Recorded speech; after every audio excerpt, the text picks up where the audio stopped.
गुरुवर्य नामदेव अप्पा शामगावकर आषाढी पायी दिंडी सोहळ्याचे शुक्रवारी पंढरपूरचे प्रस्थान झाले। तत्पूर्वी गावातून हा पालखी सोहळा काढण्यात आला। या प्रसंगी काँग्रेसचे कराड उत्तर तालुका अध्यक्ष बाबूराव पवार यांनी सदिच्छा भेट देऊन दर्शन घेतले। शामगाव ग्रामस्थ व दिंडीकरी यांच्या वतीने त्यांचा सत्कार करण्यात आला। गोष्ट आहे, अप्पांच्या नावानं दिंडी चालू झाली शामगावातून आणि सर्व तरुण मंडळी आणि बऱ्याचशा आज मी ऐकलं की जवळजवळ 1000 लोक दिंडीत सामील होत आहेत आणि पंढरपूरच्या दिशेने दिंडी आज प्रस्थापित होत्या। ते पाहून आणि मला इथं येण्याचा आणि दर्शन घेण्याचा जो लाभ मिळतोय त्याचा फार मला आनंद होतो। क्या चालत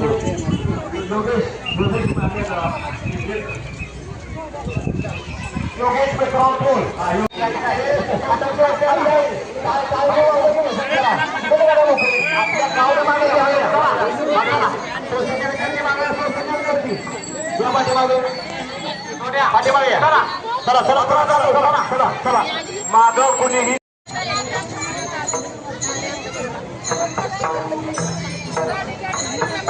दोन लाईन करा, दोन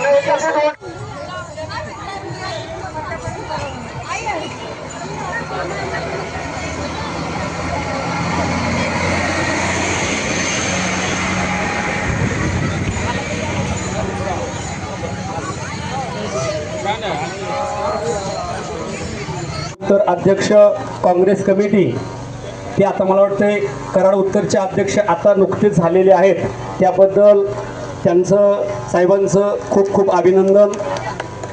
आणि आम्ही काही ग्रामस्थांनी मागच्या 3-4 दिवसापूर्वी त्यांच्याकडे आम्ही भेटीकरता गेलो। आम्हाला बऱ्याच गोष्टींची गरज आहे आणि काही गोष्टी आम्ही त्यांच्यासमोर मांडल्या। आनंदाची गोष्ट म्हणजे पंढरपूरला पांडुरंगाच्या मंदिरापासून ते 10 मिनिटावरती 2 गुंठ जागा नगरपालिकेच्या हातीमध्ये शामगाव समस्त ग्रामस्थांच्या माध्यमातून त्या ठिकाणी खरेदी झालेली आहे। ती जागा 20 ऑगस्टच्या पुढे नावावरती सुद्धा होईल। आता बऱ्याच लोकांना शंका अशी येते की जी जागा घेतली ती कोणाच्या नावावरती घेतली, परंतु सर्व ग्रामस्थांच्या माध्यमातून त्या ठिकाणी सुंदर अशी ट्रस्टीची निर्मिती केलेली आहे आणि त्या ट्रस्टीच्या नावावरती ती जागा खरेदी होते। आता जागा खरेदी झाली, जागेला 21 लाख रुपयाचा खर्च आहे। तो काही भाविकांच्या, आपल्या गावातल्या काही भाविकांच्या आणि बाहेरच्या काही भाविकांच्या माध्यमातून तो खर्च होतोय, परंतु जागा झाली त्या जागेकरता पुढं आपल्याला निश्चित इमारतीची गरज आहे।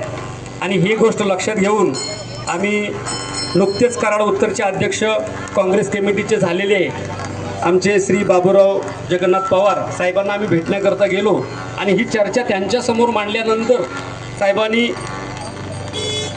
असं आम्हाला उत्तर दिलं की तुम्ही जे काही मला सांगाल ते 100% मी करायला तयार आहे। आज समस्त ग्रामस्थांच्या माध्यमातून आपण त्यांना सांगायचं आणि त्यांनी ते करायचं हे त्यांनी कबूल केलेलं आहे आणि आपल्या दिंडी सोहळ्याकरता ते भेट देण्याकरता या ठिकाणी आलेले आहेत। म्हणून समस्त ग्रामस्थांच्या माध्यमातून त्यांना या ठिकाणी माऊलींचा प्रसाद, श्रीफळ आणि शाल या ठिकाणी आम्ही त्यांना देतोय। त्यांचा